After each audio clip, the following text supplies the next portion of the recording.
The Hilltop Glove Podcast is sponsored by Mid Carolina Service Company. Mid Carolina Service Company is the first name to search for your residential or commercial HVAC needs in Lexington and surrounding areas. Just go holler at Jason and Clint. They'll hook you up on the air conditioners, on the restaurant equipment, refrigerators, refrigeration, ice machine repair. They've been doing this for years. I know them cats forever.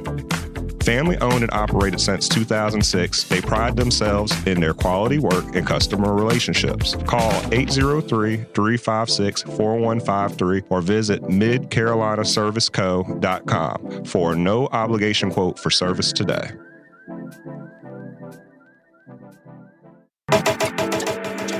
The Hilltop Glove Podcast is sponsored by True Brilliance Entertainment. True Brilliance is a production, promotions, and management company dedicated to connecting artists and producers across the Carolinas to music industry professionals. Several of their clients have placements both domestic and internationally as a result of their services. Are you an artist or producer looking to build meaningful relationships within the music industry? Then True Brilliance is for you. Check them out at paramilitary.com. That's spelled P-A-I-R-A military.com. This episode of the Hilltop Glove Podcast is sponsored by Bob's. Bob's is a Columbia-based retailer of over 100 Black-owned products from 20 Black-owned businesses. Bob's offers a wide range of items from household cleaning, cosmetics, and everything in between. With every visit to Bob's, you support Black-owned businesses, giving them the opportunity to grow and establish connections with our community. Bob's is located inside the Noma warehouse at 2222 Sumter Street in Columbia, South Carolina. Visit their website, weshopbobs.com for in-store pickup or to find out more. Bob's can also be found via social media on Instagram, Facebook, and TikTok at weshopbobs. When you stop by, tell them the Hilltop Glove sent you. Bob's brings quality Black brands to the Columbia community. The Hilltop Glove Podcast is sponsored by Red Rooster Sports Bar and Grill. Red Rooster is your neighborhood bar and grill serving the best wings, burgers, and baskets in the Met. Like the amazing food, the bar is always on tap, and there's plenty of screens to watch the big game. Red Rooster is the Midland's premier meetup spot for local car and bike clubs, fraternities, and sororities. Staff is dedicated to accommodating all kinds of parties and events. If you're looking to catch a game, have a bite, and a drink, look no further than the Red Rooster. Red Rooster is located at 7500 Wilson Boulevard, Columbia, South Carolina. For more information, visit redroostersportsbar.com or visit them on Facebook and Instagram at Red Rooster Sports Bar. Go where the winners go.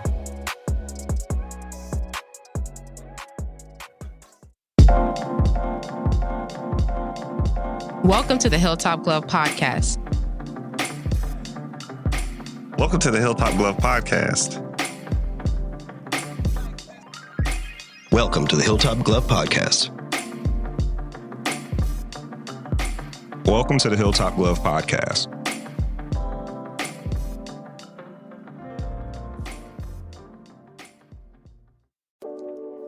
This episode of the Hilltop Glove Podcast is sponsored by Turntable City, located at 202 Suite A, West Main Street in Lexington, South Carolina, where you can find vinyl, records, albums, and everything in between. For more information about selling vinyl, CDs, and tapes, please visit their website, www.turntable-city.com, where you can download The Sound of Turntable with free DJ mixes, remixes, and instrumentals. Be sure to follow them on Facebook and Instagram at Turntable City.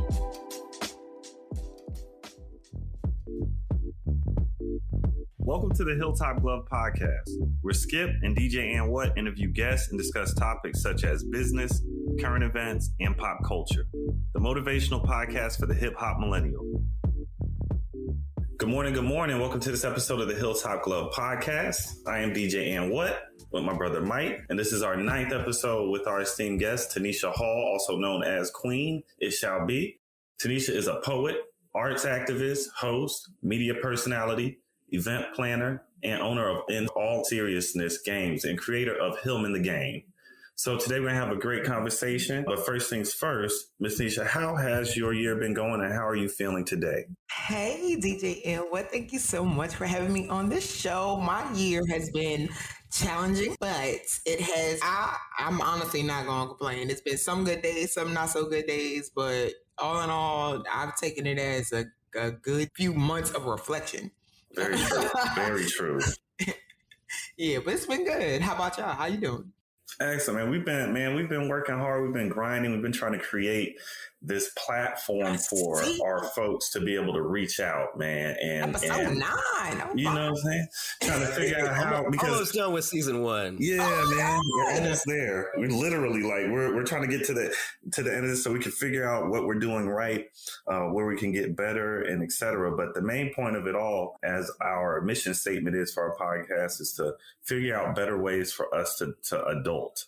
As we're getting into those ages where we're going to start taking things over, we're actually going to be caring for our parents and those things like that. We want to know, how do we adult better? How do we make sure we make better, strategies of success? And so we've been trying to meet with, talk to as many people that we know out in our community that are pretty good at what they do, so we can get some insights and some inroads into those things. That's why we have you up here today, Queen, because, yeah, man, you have been doing some very fantastic things. And I know Mike has put us on to what you do and your strategy of success, how you've been moving. And so I want Mike today, if he can, to start off with some introductories of you, but also just breaking into what you're doing. I'm going to let him lead this part here for you, because he knows what's going on better than I do, but we do have some great questions for you. And we're going to have a great talk today, man. Have a great talk today. Oh, I'm excited. Mike is family. That's what I'm saying. Family. Hey, he's on your From Day One's page. Right. When I saw his name, I'm like, oh, this is for real. And he told me about the game. It was my fault. I didn't go over there to go pick it up. I meant to go pick it up and play with it before. Man. Oh, yeah. But I'm gonna order my own copy today. So yeah. So I'm gonna get super excited when I'm but you should. You should. So I have my own copy to play with. Yeah, exactly. Because this is super dope, man. And I was on your on the social media accounts and whatnot, looking at who you've been talking to, how you've been actually spreading the word on what you're doing, man. And I think it's a phenomenal opportunity. It's a phenomenal game that you created for the culture, man, just for the culture, especially as a Black artist and woman. This is amazing. But I'm going to let Mike take it from here. He's going to start us in, and then from there, we're going to keep flowing. All right. Like you're saying, we go back several years. Queen and my wife are good friends. Me and your husband, recording artist Hitman Black, we good friends. So I've kind of had the honor of watching this game like develop from just like one line on your dry erase board into I've got the game in front of me right now. You and your wife were the first test players. Wow. Oh, we were the day we played at your house. Oh wow, and y'all waxed my ass. You go, because you got to know. It's hard. It's a hard game. Well, I mean, it's trivia. It's not. No, not for you. That's what I was going to say. For you, it's not hard. Yeah. Well, but I mean, this is one of those things that, like, all right. Let me just set it up for everybody so that you understand what's going on here. The game, Hillman the Game, is based off of classic television show from 1987 and 1993, A Different World, which was a spinoff of The Cosby Show when the kids grew up and they went to college. That's what started that series off. And I watched it growing up, and it was on TBS in the daytime and such. So, but I didn't watch it religiously. Yeah. It comes down to the questions. These trivia questions, some of them are pretty obscure. Some of them are very serious plot points, but some of them are pretty obscure. I mean, I couldn't make it a cakewalk. Look, I am impressed by the game theory and strategy on this game. That's really the thing. Yeah, that's what I like. Thank you. Yes. And I think an important thing to point out is that this is not just a board game. This is a manifested political statement of an artist, poet, and activist. Very true. Right? Yeah. Very true. So the very simple concept behind most of what we're going to be talking about today is it's simple on the outside, but it's really, really deep matter. Is that representation matters. Mm-hmm. Okay? Mm-hmm. Yep. So I'm going to let you kind of explain your motivations and how this all got started for you, because I've heard it many times and you're pretty good at telling it. So what actually brought you to deciding that this was something that needed to exist and that you were going to be the person to do it? Great question, Mike. Thank you. And yes, you have heard it a lot of times. And I still get choked up when I talk about it because it came from such a pivotal moment in my life. So basically, I was working in academia. I was working at a PWI, primarily white institution for higher learning. And I was there for about 4 or 5 years. I was one of the few Black people on staff. And you know how when you're working, well, for those who work a 9 to 5 or have worked a 9 to 5 that they don't work anymore. You know how it is when those months leading up to when you know you about to get the hell up out of there? Yes. Yeah. That was lasting about a year and a half, and it was getting worse, progressively worse. So I ended up losing my job, and I was devastated because it happened. Like, you see the buildup, but you never really know the day they're going to say, "Okay, here's your box." Exactly. And the day it happened was like the worst. As a matter of fact, I was with your wife, Mike, the day that it happened. The day that it happened, I went out. I had to take a lunch break, a long lunch break, because I was like, something's about to be bad. It's about to be bad. And then I went back to work, and surely enough, I got let go that day. And I was devastated. I mean, crushed. It was, for me, working at that job as long as I did was a huge, like, accomplishment for my friends and family to see, because they're big on, you know what I'm saying, work 30 years, you know what I'm saying, get that pension, do that, this, and all that. And that was never me. And I'd always tried to make that me. So for me to be at a job that, paid me $30,000 for 5 years, I was lit. You know what I'm saying? I never made that much. It don't sound like much to some people, but I was like, yo, you know what I'm saying? I'm on top of the world right now. And then to lose it. It's a serious adulting job. Right. It's a serious adulting job. Adulting. Yeah. Right. Yeah. So I was like, I'm married. We got 3 kids and everything. And at the time, I was the only one working. So when I lost it, it was like, yo, what? What do you mean? Like, what's about to happen right now? So I was very depressed. My cousins came over one night, and my husband and I was sitting at the dining room table, and we were just laughing and joking, reminiscing, talking about old shows and stuff. And we started talking about I'm sorry. We were playing the game of life, or we were getting ready to play the game of life, because I love board games. Love board games. I mean, I used to make up my own board games with pieces of loose leaf paper when I was younger. Like, my mother didn't like that too much. I wasted a lot of paper. But I decided when we were sitting there talking about shows and stuff, I was like, man, it'd be cool to have a board game. Now, I had seen card games based on the culture from this company, Hello Zumble. And they had the Martin Trivia card game. They had, what did they have? They had House Party. They had a whole bunch of like card games and stuff. I was excited, but I was like, card games are cool. We're seeing a bunch of card games. I was like, man, I want to play a board game. I love moving the pieces and the characters and just, getting into the roles of board games. One of my favorite games before filming the game was Clue. Clue. Yeah, so to go through and, I get to act out Miss Scarlet, and, what I'm saying? I get to say, I accuse you, you really get to embody the character and stuff. And I was like, man, I wish there was something like that for Black people, you know what I mean? And we're here sitting at the table talking about all these shows. I said, man, what if there was a show that was turned into a board game? Like, how would that work? And we're all like, oh, yeah, that'd be great. 10 minutes go by. Yeah. We're, throwing back ideas. About an hour goes by, they done moved on to a whole nother subject. I'm still trying to figure out how the hell I could make a show into a board game. So I'm writing down a list of shows that, I love to watch. And I went back to That's My Mama. I was on What's Happening. I was an 80s baby. TV was everything. Okay. Yeah. That's how we learned everything. That's how similar to now, but you know what I'm saying? That's how I really started in my book. But yeah, about an hour later, I'm still talking about it, and everyone's like, okay, that's cute, except my husband, because he's like, okay, the wheels are turning. They're rolling, yeah. He knows what that looks like when you're in creative mode. Yeah. He gives me the look, and he's like, all right, just tell me what I got to pick up. Like, what I got to move. Where's the heavy lifting at? Tell me where I got, he looked ready for it. But surely enough, I was like, yo, I'm going to make I'm gonna make board games, period. And another big thing that made me stick with it was previously I hadn't stuck with much because nothing felt like right, because nothing felt like mine. So when I was working at the PWI and everything, it would hit me every day. I'm like, dang, I can't even hire my people if I wanted to. I can't even get them in here. If I leave here, I'm done. I can't pass this job to my kids. I can't do any of that. I just leave. Everything I've done, I just leave it. And I said, I don't want to work for another business, corporation, entity ever again. I don't want to do it. And what was it now? 4 years later?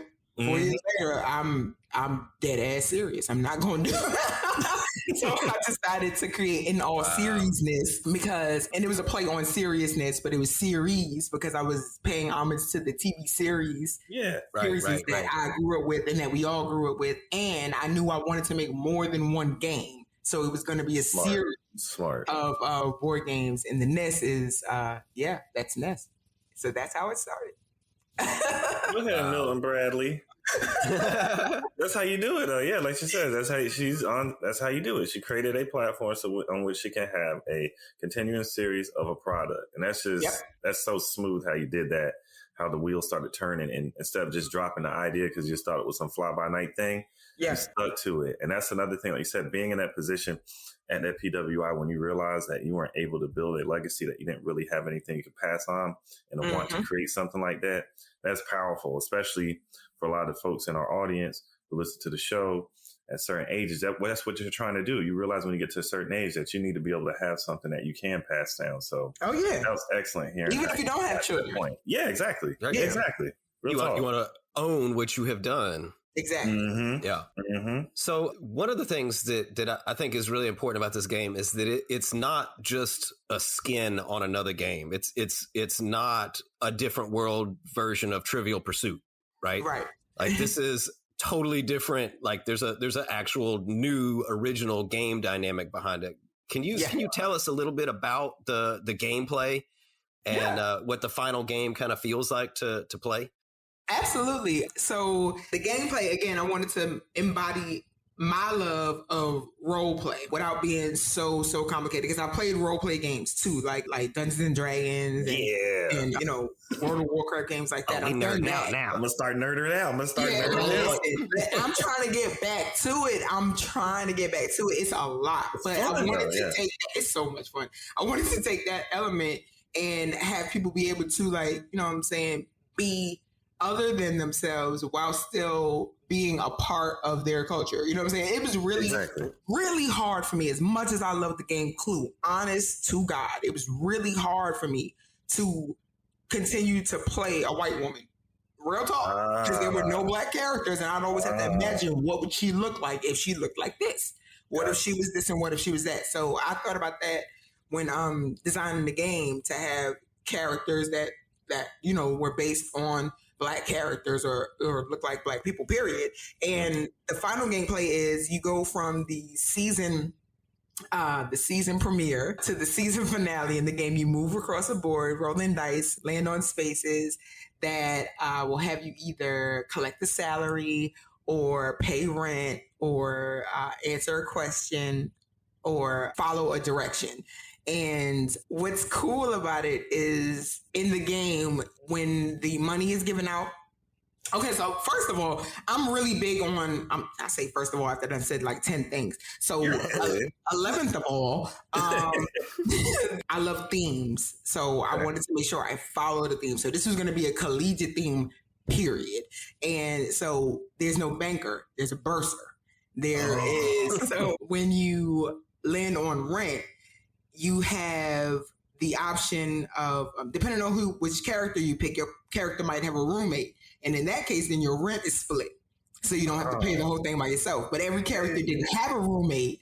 So you'll have to deal with that. If you want to choose that character, which comes along with more money in the beginning, think about the fact that you're going to have to pay your rent on your own. So I wanted to kind of put in real world elements, paying homage to the show, having something that was familiar, like roll the dice, move the spaces, something that anyone could follow, and make it challenging enough that someone would want to beat their friends at it. So, and be able to like have a good time, because I know Monopoly has broken many a friendship. And I'm okay with that. And I feel like Hillman, the game, has that element too, because it's so personal, because it's a show. You're like, oh, for those that know about A Different World, you're like, oh my God. So you want to immediately take care of it. You want to win. When you, even if you don't know much about anything of the show, you see it and you're like, oh, what? Is that somebody with locks on the, okay, I want to win this. I'm trying to whoop everybody ass at the table today. So, but still feeling really good. Like, man, this is a black game, period. So that's the final gameplay. So I've seen a lot of pride swelling in it. Just looking at the game, and people are like, wow. Even me, my kids look at it and they're like, well, you really made a board game. And to sit and play, because we played it. That's how it is. The final gameplay is like not only fun, but wow. Because one of us did it. Dang. I think it's wow even without that. There is definitely a wow factor to this. You know, it's interesting too. You mentioned having the roommates. So you get these little ID cards that have your character's face on it. They're all these custom cartoon art that really does look like the characters from the show. And so like, you know, say I'm playing as Dwayne Wayne, you know, my roommate is Ron. So if Ron's not playing, I got to pay the full rent, right? Yeah. But if he is playing, now we get to split it. So it almost encourages like some teaming up in the real world as you're doing this. Yes. And it's like, I want to win, but it's not so much like when you play Monopoly or Risk, like the point behind those games is very imperialistic. Destroy everyone. Right. Yeah. Take everything, give back nothing. Get all the power so you can crush everybody else. Yeah. And this game comes from like a different mindset or a different diaspora, if you will. Yes. And it really, to me, it kind of felt more like I'm playing against chance. Yes. Not so much the other people. You know, I might pull a card that has very little effect on me, but it affects two other people. And I don't know that that's going to happen. It just does. Yeah. Yeah, it does. Yeah, there's plot twists in the game. And, you know, like I said, when I choose a theme, I like to go in and really make it make sense. So even when you first open the game doesn't come in a box. The game comes in a backpack because it's a collegiate, you know, this is Hillman. Yeah. You're going to Hillman. The rules don't look like regular rules. They look like a welcome address, as if you were being admitted into college. You're going to Hillman. On the back, it also has one of the most iconic characters from the show was Mr. Gaines. He ran the pit, which was like the cafeteria, the mess hall, the on-campus restaurant.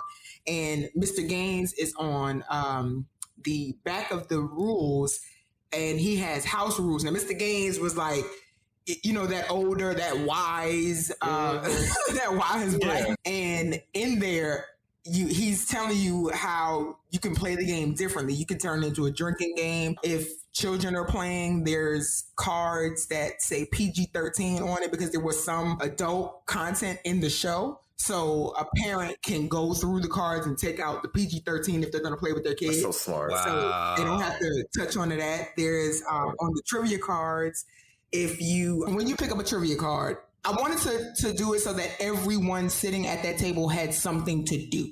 You know what I mean? They don't have to just sit there and just wait their turn. Like you're ready. And like Mike said, one thing can affect other players in the game. Like when everyone starts to play on their ID cards, they don't start with the same amount of money. And that's because on the show, they came from different economic backgrounds. So Dwayne Wayne is not going to have the same money to start as Whitley did because Whitley was well off. But when it comes to salary, Dwayne worked more and Whitley did. So Dwayne will make more money on the salary while Whitley will make a little bit less. And you got to kind of see the show that. And then to bring it back to the show, on the trivia cards, when someone asks a question out to the rest of the players, and you have your chances to answer it. You have A, B, and C answer cards. They're multiple choice, which is why anybody can play. Hey, I was about to say, there we go. Yes, there we go. Multiple choice. So wondering, Even if you've never seen the game, you can play it, and I have tested it and win it, even if you've never seen the game. But seen the show, excuse me. And for anyone that wants to, debate, challenge, argue, if you will, have a spirited conversation about where an answer might have come from, I put the season and episode where it came from. Dang, that's fly. Yeah, I've done a lot of work. You really have. Above and beyond. Yeah, and I just thought it was, it was just really cool. Like it was a challenge on balance for me because you could throw everything into everything. I've been playing video games for years. I've seen it. You can put everything in everything. It doesn't mean it's good. Exactly. So tailoring back and still making sure that it's fun and dynamic has been great to do and watch. It's been a headache sometimes, but overall it's been dope. I love watching people play it. I know you do because it's your baby, and you create your baby and you put it out there, and it does well. Like it's literally like raising a child and watching the child go off and survive. Oh, and there's black faces on the money. That's right. Not only black faces on the money, the globe on the side of the money. Usually, we have this very like North American centered globe. North America's not on this globe. Africa's on this globe. Hey. I did that on purpose. Oh, no, you didn't. I know you did. Yeah. Oh, yeah. The detail is definitely there. Like, you about everything. You can tell. I tried to. There's the characters that are on the money are deans from the school, from the show. So, and Mr. Gaines. Mr. Gaines is on the one Hillman buck. So I had to make sure that I wanted to make sure we were represented as many ways as possible and in good ways, not just being represented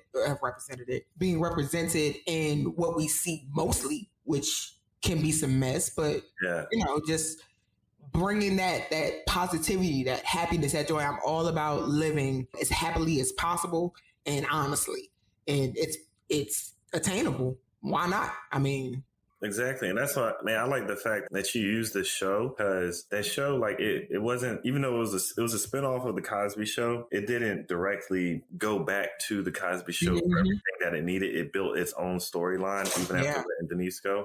Yeah. So the cool thing is, like, it still carried on. And I like to say this in a positive way because I know all this crazy stuff that happened in the world with Bill, but it carried on that idea of the Cosby Show, that ideology that Black folk can be professionals. Black folk can be respectful. Black folk don't have to have a gun and sell drugs. You don't have to be twerking on the side of the street to make money. You can actually have a career and raise a family and do those things. That stuff moved over into that show. And it also dealt with issues, et cetera, in a very poignant way. It was never wild or anything. That's one reason I always liked that show, man. Like I had a colleague that I worked with at APWI as well. And her name, Miss Pratika Moody. Shout outs to Miss Pratika Moody. Shout out Miss Pratika Moody. Yeah, man. She works in the politics realm and works on campaigns and stuff. But the cool thing, we used to always talk about a different world because it was something that we didn't get to see going to PWI, but we loved the tropes from it. We loved the ideology. We loved how they showed us, even when we were dealing with issues. Like dealing with Denise not being able to finish up school properly and having to leave. Like they dealt with it, and it was done in such a positive way. And then the show kept rolling on from there. It didn't technically need her to stay in it for it to be successful. And man, I mean, the episode with Dwayne Whatnot dealing with racism at the football game. Oh, man. And at that time, you weren't able to do that technically. Yes. You weren't supposed to do that. So it was groundbreaking back then, and it's still groundbreaking. So for that to be in a board game is phenomenal, especially for those who didn't have a chance to live through that period or watch or see that show consistently. I think, man, this board game, it's going to do a whole heck of a lot. And it's going to expose people, too, to some culture that they haven't seen. Oh, yeah. Kudos. I've had people tell me that they binged it after playing the game to know what's going on. Yeah. And love it. Love it. Well, I've watched it. I can't tell you how many times I've been binge watched the entire series from top to bottom, back to front. I mean, this is before even deciding to make it. Well, I'm saying even before deciding to make the game, because I didn't get to go to an HBCU. I'm from Brooklyn, New York originally, and where I grew up, I didn't hear much about. Go Brooklyn, right? I didn't hear much about HBCUs at all. Brooklyn? Even being in Brooklyn. And that just lets you know that there's worlds everywhere. Like it is in mine, I knew nothing about it. It wasn't until I saw the Cosby Show that I was like, oh wait, everybody's everybody? And well, almost everybody, because there are some white students in the first season, a lot more than there are in the other ones. But but when I saw, it's predominantly, and you get to learn, and I love learning, man. I mean, I used to get picked on for wanting to study. I love learning. You were a blurred? Yeah. Oh, absolutely. I didn't even. Yes. I had to confirm that. I had to confirm that. I know some of the things you said earlier put us on to your blurredness. Look, now, as soon as you bring up Dungeons and Dragons and WoW, exactly. I am such a blur, like on point. So when I found out about a different world, and I'm like, what? There's real places like that, and having not had the opportunity to go when I was, going to look for colleges and stuff, because it just wasn't popular. True. As far as what I was being told by, guidance counselors, family. Wasn't nobody trying to go to a HBCU like that. They, everyone's thinking Harvard, Yale, all those other, prestige. And that's just what I heard. Yep, the prestige. So for me to see it. Get you some good debt. Right, get some good good debt. Oh my God. Good debt. So when I saw it, I was like, yo. And they're all there to learn, and the experiences, man, there's so many episodes that just like rocked my whole internal system from that show. So I'm glad. I can say now that although I didn't get the opportunity to go to HBCU when I was younger, Him in the Game has gotten me to HBCUs. That's true. Nice. I've been invited by HBCUs to come out and show the game. And at Benedict College, I've been out there. What was that? Two times. I've done two events out there where I've had actual HBCU students play Him in the Game. So and these were freshmen too. Oh my God, it was so dope. They'd never heard of it. So now they're on it, and they're little babies. Oh, you're watching. You're just exposing them to some culture. Like that's something they wouldn't be able to get to see. Okay, so you said exposing the babies, right? Okay, so pivotal moment when I knew that this is what I was sticking with, because I try a lot of things. I'm a unicorn. I like to know what things do, but when I knew I was going to stick with making board games, my daughter at the time, she was in the 3rd grade, and she asked me to take my game up to her class. So I did. I took it up to the school and everything, and spoke to the teachers, principal, everything. Everybody was great with it. And when I got to the class and the kids started looking at the game, they were like, oh, it looks cool. Not even playing it yet. They were like, oh, it looks cool. Where can we get it? They're asking my daughter, where can we get it? And my daughter's like, no, it's my mom's game. And they were like, yeah, but did she get it from Walmart? And she's like, no, my mom made the game. That's my mom's game. And then they were like, what? So now they're extra interested. And then I'm telling them where the game came from. And I said it came from the show was based on a fictional HBCU. And then I said, how many of you have heard of HBCU before? And there was only a few of them. We have 2 HBCUs in the state. There was only a few of them. So I said, I told them what it was. Yo, when I tell you I got to be the one to tell young Black children what an HBCU was, and then they say, I'm going to Benedict, I'm going to Allen, I'm going to da-da-da-da-da. And I mean, when they're looking at the game, they're like, oh, you look like Jaleesa, pick her. Oh, you look like Walter, pick him. I want to be Dwayne. I want to be the... I said, okay, that's it. Ain't no turning back now. That was it, yeah. It's happening. There's importance in that work. Wow. It was so dope. I almost cried. I kept it together because, I didn't want to make children nervous. Why is your mom crying? Why is she crying? Like, yeah. Education. Yeah. Exactly. No, seriously. That's big, man. And like I said, again, the thing for this show is about adulting and how to properly do it. Mm-hmm. And that's one of those cases, like you said, you that light went on and it made sense, went off, and that's how it's supposed to work, man. So that's cool to see. Speaking of adulting, like a lot of people have these very creative, I don't want to call them pipe dreams, but we come up with some ideas that we never see make it to reality. Yeah. And you didn't. You found a way to make it happen. Yes. And I kind of want to talk a little bit about like that process of developing. You talked about running prototypes and that kind of thing, but going from this concept that you have written down on a piece of paper and maybe just drawn out on a large sheet of paper to actually having this product. I mean, you've got to find artists, you got to find designers, manufacturers, you got to find funding. How did you do this? That is a big question. That is a big question. Big answer alert. So the first thing I did was I researched a lot. I Googled and went down. I probably have been to 80% of the sites that give you advice on how to start a board game. 75% of those are wrong. But I did a lot of research, and I went to the only Black game developer I knew of at the time, which were the creators of the Martin Trivia game from Hello Zumble that I told you about. And it was scary to ask a question about something that I was creating, because the biggest thing that you're told is, keep it to yourself. Don't tell anybody, someone's going to steal it. Someone's going to do that. But the biggest and most important thing that I did is that I believe that everything was going to work out. Oftentimes we talk about what we don't want. And I too have done that a lot. Like, man, I don't want nobody to steal this. I don't want nobody to do that. And, oftentimes that kind of mentality would yield the exact thing I didn't want.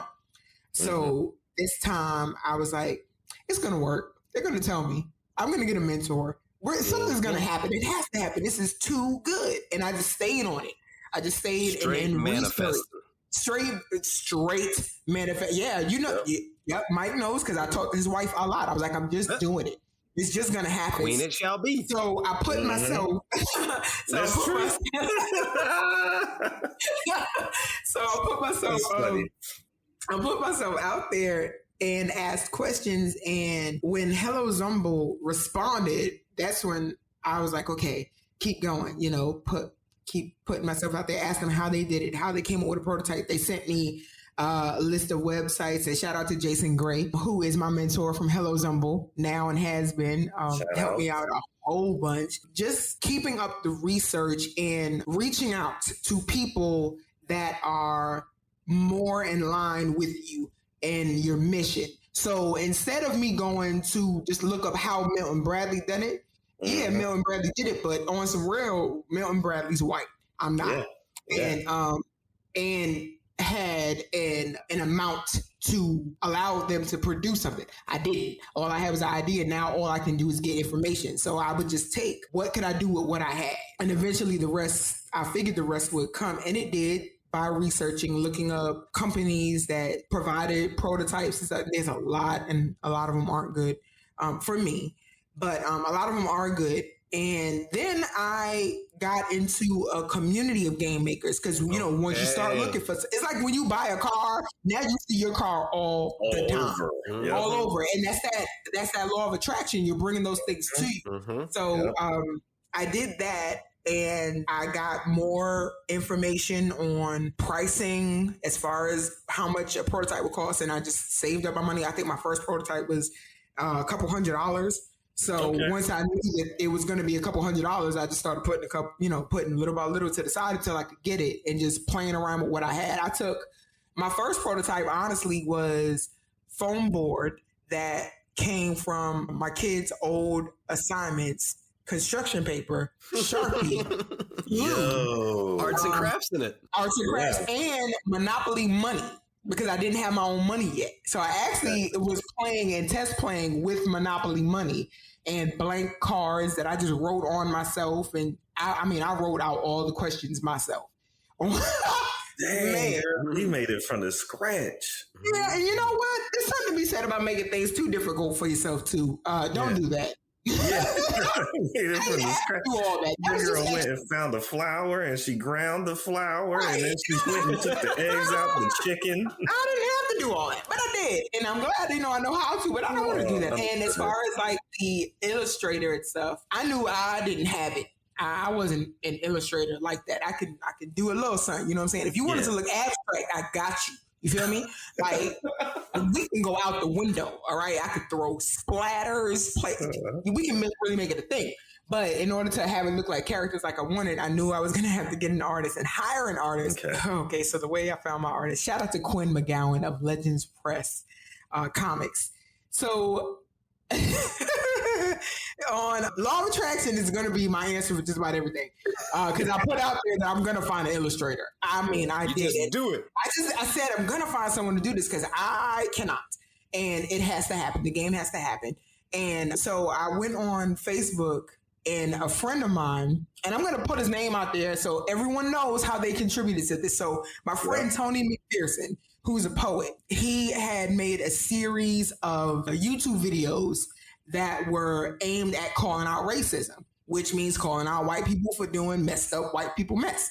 So he went on, and he knew he was going to drop a video, and he said, I know the trolls are going to come for me, and I hold myself up pretty well, but it's been harder and I need help. So if anyone could come when I drop this, just be ready for when they come. Please do. Now, at this time, you know, I just been let go by PWI. Yeah. Ready to roll. Oh, you need a troll hunter? Oh yeah. We did a troll stroll for real. I was like, let's go. You know what I'm saying? And the video was really, really good. It had, I mean, it was funny because it had a talking jar of mayonnaise, but it was spitting some real rap. It was spitting some real, but it was just, you know, I love comedy. I feel like a spoonful of sugar makes the medicine go down. I could teach you something if I can make you laugh. So for him to do it the way he did, I was absolutely backing him up.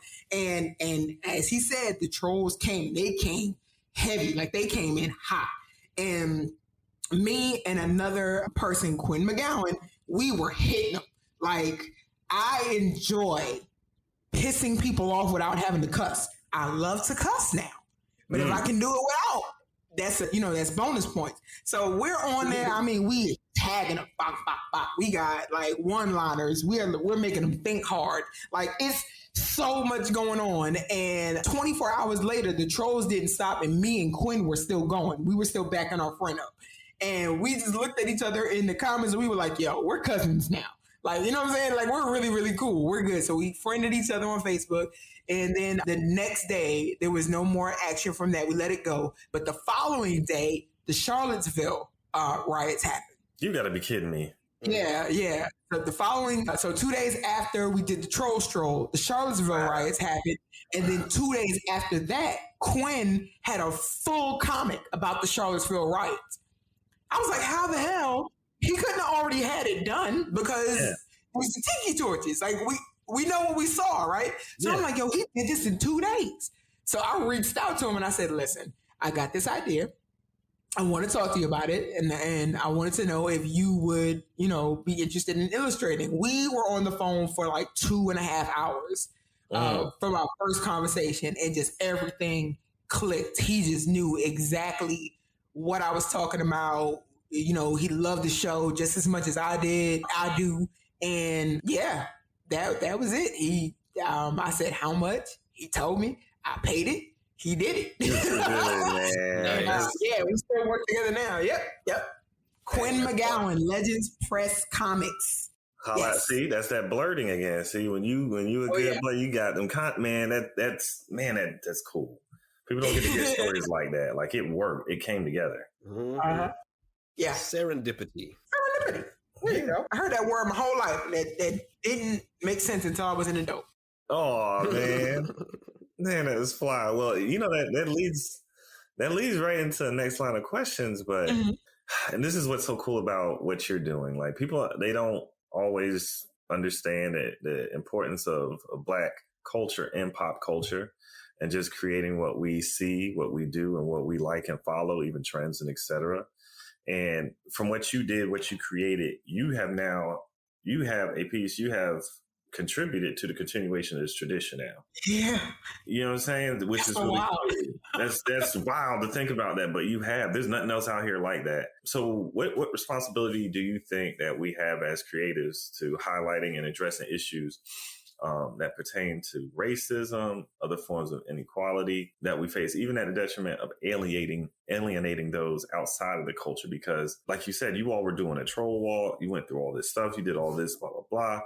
But it was something that was necessary because there was a reason for it. and it was about pushing culture. And then you created this extremely amazing board game out of that same sentiment. What do you think your responsibility is, though? And how do you think we should exercise that responsibility as creators and making sure that we continue this tradition of putting out Black culture and pop culture, even despite those things that may be barriers or try to stop you or hinder you? Good question. Thank you for that. I feel like my responsibility is to first and foremost tell the truth and to make sure that I'm promoting the possible. And for a lot of us, we don't see where we should have a game for us, because immediately we start comparing ourselves to, what we were told we deserve, what we allowed ourselves to believe we deserve, what situations we put ourselves in that cause deserving or unworthiness and things like that. So I definitely know that my responsibility is to promote the power in being positive and ownership of your dreams, ownership of your happiness, ownership of your projects. It's not just ownership to say, oh, I'm making bank. You know what I'm saying? Like, this is going to be a game that's going to make me a millionaire. No, it's ownership to say that I did something, and that's something that you're thinking of. You can go do that too. Be honest about it and go do that. We lie to ourselves. I know I have lied to myself a bunch. I've told myself, I can't do this. I can't do that. I don't have this. I'm not qualified. I didn't go to school for board games. I can't be a board game developer. I tell the truth. Yes, you can. Sure, you can. Why not? The only thing stopping you is you. So that's my responsibility to let my people know, and humans know, period, that positivity is okay. It's okay. Yeah. You can do it. You can have it. You can own it, and tell the truth about it. Tell the truth about where it comes from. Why do you think that's such a, how would you put it? It's such a hard conversation to have. And especially when you go into this part, and this is why I want to get you on this, is even at the risk of alienating others, it's something that you believe is something that just you must do. Like, did you have any fear of alienating people with the Hillman game? I only had a fear of it after I listened to what other people had to say. And yeah. At first, I was like, nah, I'm doing this. And I don't care who has a problem with the fact of me saying that it's a Black game. But then when I started talking to some people, some business people, some people that, had a higher, quote, air quotes, I can't see it, status than me, say, oh my God, no lie, I had one person tell me, you know what you need to do? You need to have some young white girls from the PWI that I was let go from. They didn't know this, that I was let go from that PWI, but they were like, you need to have some younger white girls playing Hillman. And why? No, I don't. I absolutely do not. But that was when I started to doubt it, because then I was like, dang, who am I leaving out? And when I think like that, like, who am I leaving out? I was literally only thinking about it from a business standpoint. Okay. But this is more than business. This is my lineage, period. Before me, after me, this is like, so I can't just treat it like, oh, it's about the check. It's not. So if it's not, like, I feel like my game and my games are like cake at a birthday party. Yeah. It might not be your birthday. You can have some cake though. True. I like that. You're like, you can go to the party, like, we got cake. I made cake for everybody. But this is a celebration of that kid over there. Yeah. Right. That's what it's for. You can have some cake, but this ain't your party. You know what I mean? Wow, that's a really good analogy. That is. I'll never even think about that. You can tell. You can tell me dangerous with words. But words. I felt the way at first, and then I have friends that not to sound like that person, but wait, can I curse? Because I curse a lot. I just want to make sure I don't curse. Yeah. You can. Okay. Oh yeah, man. Clip's not here. We can curse all we want. I forgot to ask. I forgot to ask earlier, but you know what I'm saying? Not to be like, that guy to be like, oh, I have white friends, but I do. But the point of my purpose and my purpose and my responsibility is to tell the truth. My white friends know that this game was made for Black people. You can play it. but they know up front who it's for. And that's my motto for In All Seriousness, is that when you see one of my games, our games, you know, it's culture without question. That's the tagline, culture without question.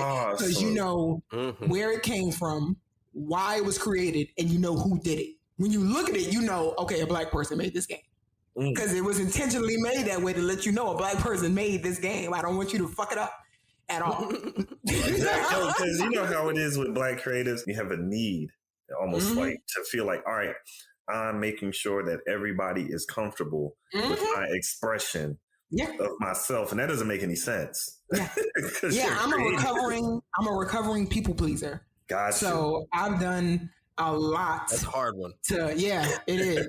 Real talk. And also the lack of truth has altered my life more times than I care to admit. So I feel really strongly about telling the truth. So when you do that, you know, whoever takes it, whatever way they take it, that's on them. You've told the truth, period. Let it be what it is. And I think that was a growing point for me because, again, being a recovering people pleaser, I'm like, and a business person, you know, the goal, quote unquote, again, is to get as many people to, you know, buy into your thing as possible. But as many isn't always right. You know what I mean? As many isn't always good. As many isn't always, you can get full on 8 pounds of Chinese, but how you going to feel afterwards? You know what I mean? Like, you don't, it's unnecessary. You don't have to. There's enough for everybody. There's enough for me to be a company that specializes in Black games. I've been asked, am I going to do a Seinfeld game? No, I'm not. Oh, Lord. I was about to ask, you know, they say you can make $1,000 or you can make $100,000 and lose your soul. Which one do you want? Right. I'm good. I'll keep. I've grown accustomed to the soul I got here. I'm good. But, so I've had a whole bunch of stuff, and that was the thing that kind of made me feel, oh, am I doing so? But advice alert: listen to yourself. If you're telling yourself the truth, if you know you're lying, then look outside. No, seriously. Figure that out. But if you're telling yourself the truth, listen to yourself. Because when I tried to make it. I tried to make games that would be, I guess, a little more comfortable. It just don't feel right. It felt like faking and fraud. And that's not, no, I want us to know this is for you. You own this. This is yours. It's important to me to say because, you know, the wavering, you could and things change. I understand that, but nah. Because, you know, our culture is always sold like that. It sells itself very easily and sometimes it can lose its way. So that's why I just want to. Well, you know, that'll happen when you've been told that you come from people that have been bought and that's all you got. That's true. But it's more than that. Research. I'm still not understanding what people found uncomfortable about this game. Like that there's 8 black faces on these cards. Like what? But it was too black. I was told more than once it was too black. It was too black.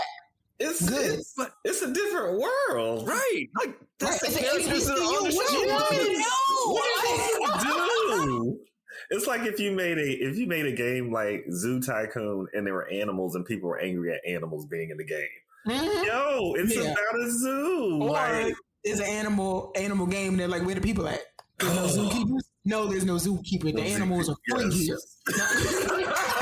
Yo, you are something else with them words, girl. I see what you're saying. Yeah, I see what you're saying. Yeah, don't hold your tongue. Don't hold your tongue. Oh, you were something else. Them damn poets, y'all were dangerous. Oh yeah, man. They tell you that those words, man, they cut. Yeah, but like you said, that explains the point exactly. Like that's what you should be thinking. You should have pride in yourself. You shouldn't be afraid to express yourself. That's what's so cool about this taking, especially with, in all seriousness, is the fact I don't think that you're going to ban. I don't see you making a Lizzie McGuire game or a Seinfeld game just because they're like, hey, here's a bag. Right. Would you like to make this game for us? Because we like your template. How you do it? Nah, it's not necessary. Yeah, I can do it. Somebody else can do it. That was my point. Like, why do they ask you to do that when you can do that yourself if you want to? And that was the thing with him in the game. Like, when people asked me why, I said, because, you know, like, if I don't, then someone will that don't look like you. Yeah. Someone else's story. Yep. And right. Now we're mad that a white board game company came out with Helmet. Well, you had a chance. No, yeah, it sorted out, so I took it. Oh yeah, that's on point. And I guess this goes into the next question about maintaining your ownership, man. Because like we were talking about creative talents in music and arts, but we do have a lack of ownership and business acumen when it comes to certain things. Like often we may not have the knowledge or legal expertise to protect our creations, especially this is capitalist home base right here in America. Yeah. And so, usually like creatives, they die broke or they lose control of art and somebody's out there pimping out their stuff. In your opinion, how important is it for us to maintain creative control of our works? And what advice would you give to someone who's interested in creating something that is culturally relevant, such as Hilltop in the Game? Research, absolutely. It is extremely important that you and put your stamp on what it is that you've done. If we think about how much work we've done towards someone else's trademark, that alone is a staggering amount of hours that has been dedicated to somebody else's dream. It's somebody else's name. It's someone else's barcode. So it's, in my opinion, that's one of the things that had me make sure that I was going to make games because I wanted to own it. And when I spoke to Hello Zumble, the first company that I reached out to. Now, fun fact, when I reached out to Hello Zumble, it had been 2 years after I had purchased their game. Oh, wow. So I was working at the PWI when I bought their game. And I was telling everybody about it. Like, you can go back and look at my Instagram and see where I was just blasting the Martin Trivia game. It was so much fun. And it still is. Just, okay. But when I spoke to them and I sent the email, as nervous as I was, I asked them straight up, how did you not get sued? Because it was. Yeah, this is a good. Yes. And they told me, they said, they used a different set of artwork. The Martin Trivia card game was a whole title. So it wasn't just Martin, the game. It was Martin, the Trivia card game. And thus that changed the rules as far as the ownership goes, because we're not saying Martin. We're not saying it's that game. So they told me, they pretty much just told me how to do it and not get sued. So that's why Hilltop in the Game is not a different world game. Hillman is a fictional college. Yep. So I don't have to ask anybody permission for that. The characters are illustrations. So I didn't take any pictures from the show. The rest is trivia. That's public knowledge. Is just, packaged pretty. And I own I own it. So now if anybody wants it, they got to come to me.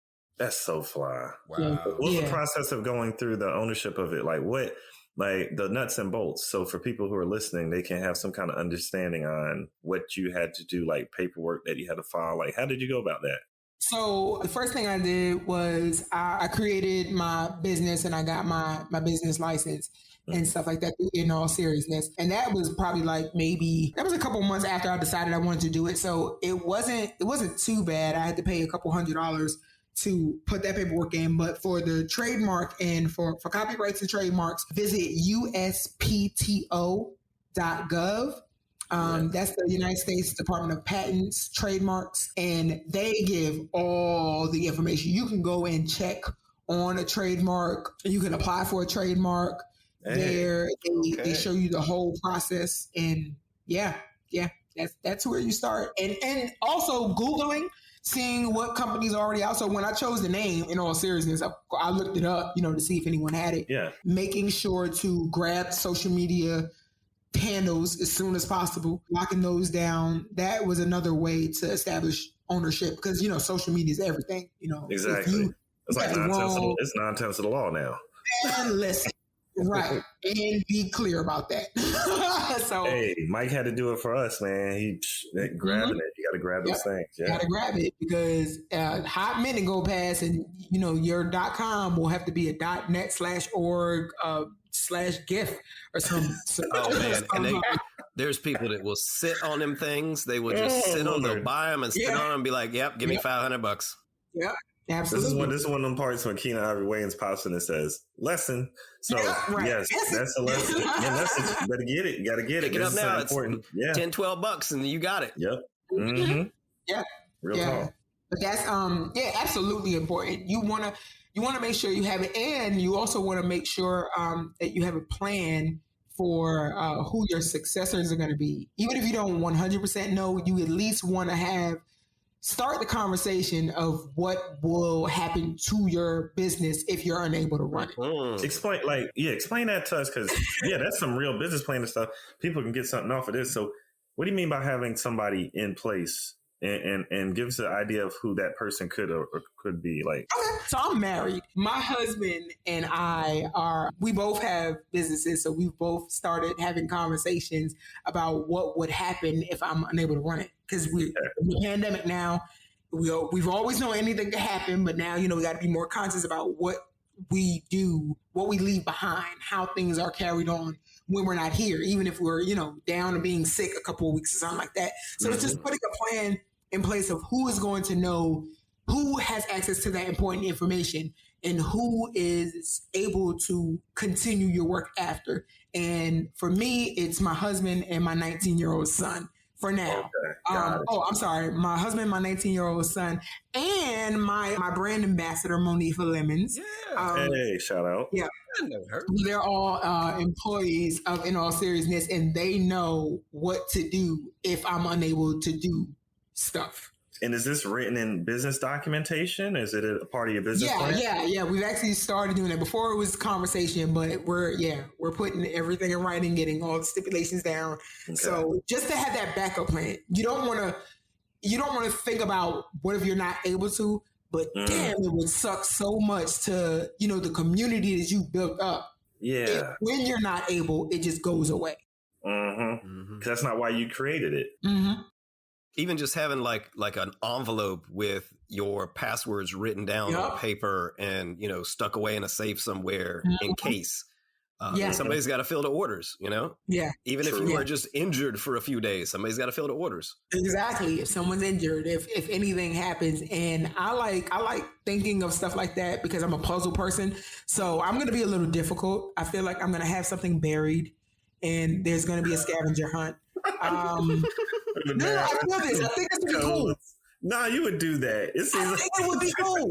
Listen, not to be on no morbid shit, but I'm telling you, my kids are going to have a time when I go. They're like, what the hell was mom thinking? Like, why couldn't she couldn't just leave us a box? No. Your weight going to be a LARP game. 3 wins left. 3 wins. Stop. This is the funniest thing I've ever heard somebody explain. Mom was a jerk, yo. She was amazing, beautiful, but man, was she a jerk? She left us a puzzle, for real. Yeah, we got to figure this out before we can get to the stuff, man. Amazing race. Yeah. But I think it'll be cool. But yeah, definitely having your successor list. And it's cool to have, we don't think about having things that we leave. I mean, we say it for most of us. I've heard we say it. Yeah, I want my kids to have this. Yeah, we have the will, but adulting. Yeah, let's do more. We can. Yeah. And especially in this day and age, like you have access. Right. We have the technology. We can rebuild them stronger, faster, better. Enough is an understatement. Like we got it. We got it. If you take, a lot of times I feel like we don't take, and myself included, we don't take value in the little things, but little things make up big things. You know what I'm saying? True. So I think it's all really important to just make sure that those, and even like when I go, I want it to be culture without question remains. You know what I mean? So it's like, people take over, they become their successors and they take over companies and now the name's changed and now the mission has changed. Like you want to have in place that this is what it is. Let's build on that. If it's working, let's go. You know what I'm saying? If it's not, let's work to fix it. But I just think we just have to take more value and consider more value in the things that we've done. Like we've done so much. Like don't think taking out the garbage ain't shit. You taking out the garbage means I didn't have to. And that's priceless to me. And like you said, for that. No, I'm being fucking for real. No, but like you said, it shows that you put value into your creation and what you're doing, because that's the reason like you said, it's the reason why a lot of our people end up, they either die broke or they lose control of their art. The family doesn't have it in that. For one of these situations, it's not related to this, but it does build on this idea. The whole idea of, especially in Charleston, people do this all the time, but heirs property, where family doesn't get together, they don't write anything in the will, they don't decide how they're going to split the property. Heirs property people come in, they split up the land, they take one family member, put them against another, and then somehow this gets bought by some developer from Oregon who comes in and steals all the land from the family. Then the family has no legacy. They don't have any money on it. They lost control of entire property that's been in the family since the 1800s. Those stories are proper planning. Yeah. So yeah, that makes so much sense. I appreciate you talking on that because, like I said, even though it's kind of morbid, morbid, it is. I don't want to think about it, but man, it's better to think about it before being stuck with it and having to think about it. Exactly. You know what I'm saying? When you have a choice, it's a lot different than when, like, because I remember when my mama passed, like my family, we scrambled a little bit because no one. I mean, we had an idea, and I appreciate that we had an idea. Like she had some things said, but man, it was so much this and that and all. Nah, y'all gonna shoot it out in a pie fight. See, and whoever comes out the cleanest. Is the one that get now. You see what I'm saying? They don't want that. Oh no! I'm serious. The obstacle course, come on, yo. Oh, no. How much fun? That wouldn't be fun. Oh, so nothing else. Bad do you want the y'all would want to see it. Tell me you wouldn't want to see it. An obstacle course. No one has to shove anybody. You don't have to get physical. Just make it. Okay. You're right. That would be even. That'd be an even way to do it. Yeah, look like American Gladiators. And to make it relevant to the person, because I'm all about the theme, you use things that person would like. Like for me, you would have to run through a wall of glitter. Who's wondering? That's right, because glitter is amazing and effective. I'm out. He said I'm out. Glitter is amazing and effective, and that's non-debatable. Okay, it's just what it is. It's okay. It's a whole wall. Like, okay, so no. See, I'll go into the whole planet. I see that. You're too creative, man. All right, yo, you're too creative. All right. I'll move on to the next question so you get off the glitter wall. This is something that I hate to do. I'm very bad at this. I'm trying to become better, but social engagement. It's always been, you got to have it. It's pivotal in business and life, more so now than ever. You have to have it. And with the plethora of platforms available to connect with individuals, you have your Instagram, you have your TikTok, you have YouTube, and etc. What are your preferred methods of communication and engagement for your business? And how do you reach your audience? What? Sleep is my preferred. You're honest. You're being honest. Take a nap. When it gets too much, take a nap. Take a nap. No, but my preferred method is for Hillman the Game is Instagram. That's been where I've gotten the most engagement. And that's because I'm able to connect more with other HBCU organizations and other companies of Black game developers. And the visibility is great. One of the most used platforms. And TikTok, I do use TikTok too. That's what I was about to ask. Yeah. Listen, TikTok is fun, okay? But I prefer Instagram and TikTok. Now, actually, I've been on Twitch a lot more because I stream gaming as well, and I talk about Hillman a great deal. I've actually designed a couple of things for other projects while on Twitch, while streaming. So that's been fun. Social media is a lot at times.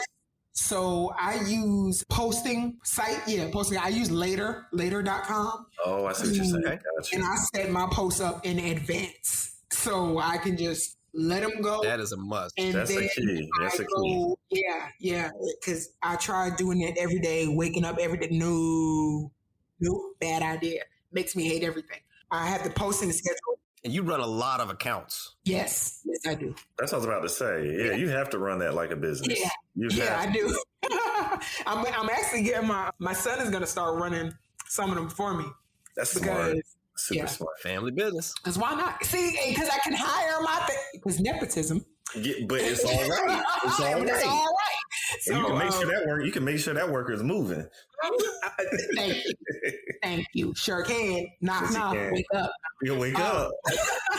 But And also to have that with social media, having a group like I don't know what to call it. I don't want to call it I guess like a share group. Yeah. So I have a group of friends, and whenever we have something, we post it in this group, and then we all blast it out. So automatically we got like 10 different accounts sending, the same image, but they're going out to massive different folks and networks. Got a squad. But we all still have that common, we have squad. We have that common thread. So we, our followers and our communities are along the same lines with, our same mindset and what our goals are and our missions. So we just expand out. Yeah. So later.com has absolutely helped any publishing sites like that do. Oh man, it is a lifesaver. I mean, I publish to Facebook, Instagram, Twitter, and Pinterest at the same time using Later. Man, every time I post. That's what I'm gonna have to do because I hate going on to different things. And that's the free one. That's the free one. That's the free one. The one that you pay, you get, let's see, for the free one, you get 30 posts a month, and that's per account. So it's not just you have 4 accounts up and you have 30 for that 4 to share from. No, it's 30 for Twitter, 30 per month, 30 for Twitter, 30 for Instagram, 30 for Facebook, 30 for Pinterest. That's amazing.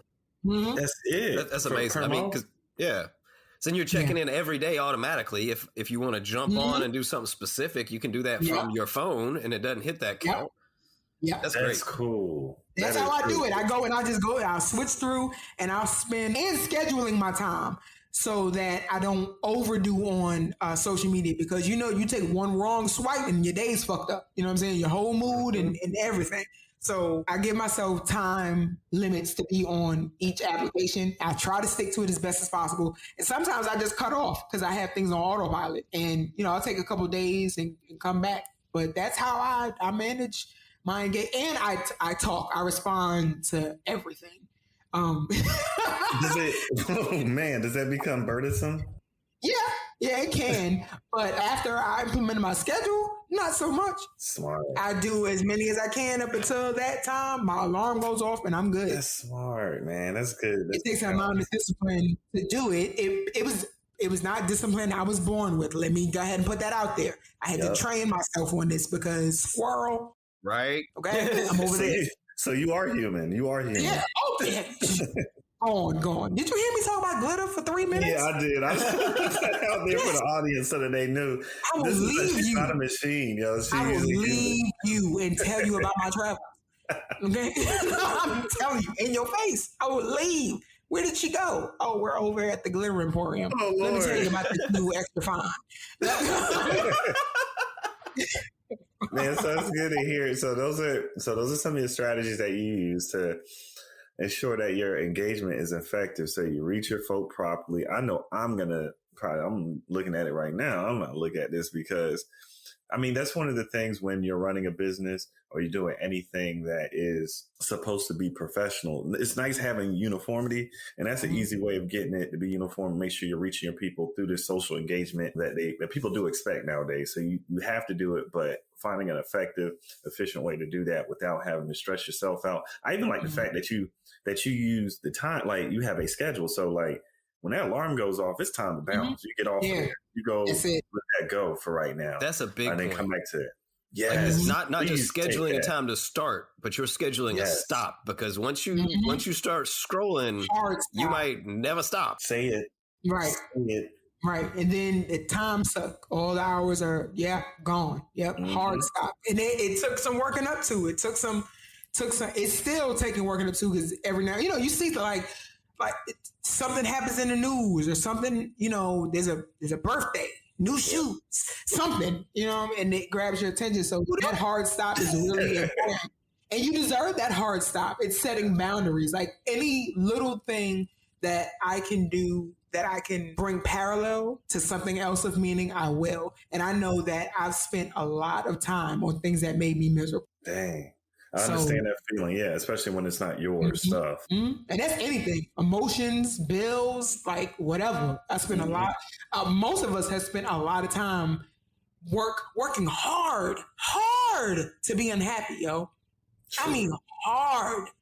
I can go in to be all right. I can go in to be good. I can go hard to be happy. I can do it. Yeah, exactly. You got to think about it like that. Like you're working for yourself. That is that's a good mindset to have. Mm-hmm. I hope our listeners are paying attention to that. That is a great mindset. Thank you, listeners. Yes, listeners. Following up with make sure you're taking care of yourself. Mental health self-care during COVID, of course, is important. Everybody needs this, especially since you're unable to connect and communicate with strangers per se, but some family members that you can't even see at the moment. But this is going to lead into something we were discussing before we got on our conversation today. The knees up dance. Could you explain to us what knees up dance is? It's going to take us a little bit away from what we're talking about, but it's going to explain something to folk that I think they may be interested in.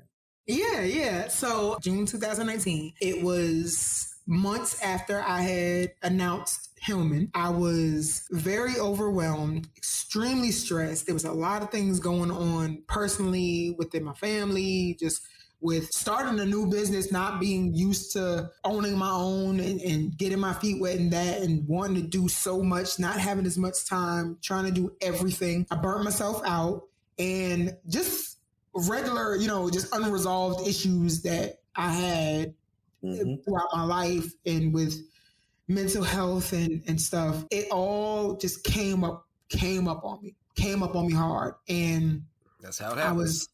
I was suffering with some real darkness, just heavy. And I didn't want to be here, flat out.